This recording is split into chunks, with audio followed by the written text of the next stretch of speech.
Assalamualaikum warahmatullahi wabarakatuh. Saya akan menjelaskan resume tentang hirabah. Secara bahasa, hirabah berasal dari kata harabah yang berarti menyerang, merampas atau memerangi. Pelaku hirabah dianggap seperti mengorbankan perang terhadap keamanan dan ketentraman masyarakat.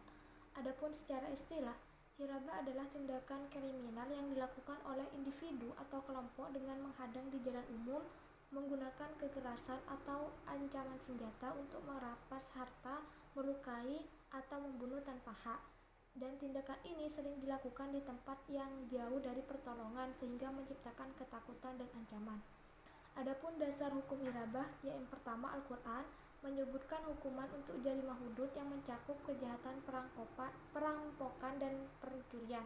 Hukuman tersebut tercantum dalam Al-Maidah ayat 33 yang mencakup hukuman mati, dipotong tangan, atau diasingkan. Jenis-jenis hirabah dan variasinya. Fikih jinayah membagi hirabah ke dalam beberapa jenis berdasarkan tingkat kejahatan yang menentukan hukuman yang dijatuhkan.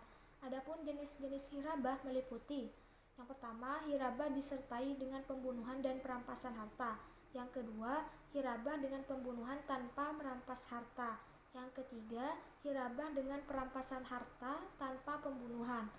Yang keempat, hirabah tanpa pembunuhan dan tanpa perampasan harta sehingga hanya menciptakan ketakutan. Seorang ulama kontemporer juga mengkaji bentuk-bentuk hirabah modern seperti perampokan bersenjata di tempat umum, pembegalan, terorisme, pembajakan, dan penjarahan massal dengan kekerasan.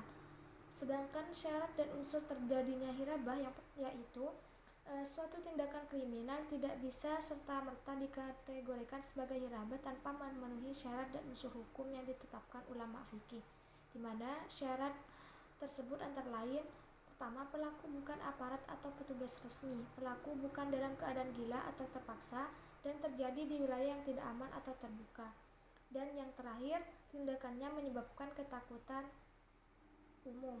Mungkin hanya itu saja yang dapat saya sampaikan. Kurang lebihnya mohon maaf. Wassalamualaikum warahmatullahi wabarakatuh.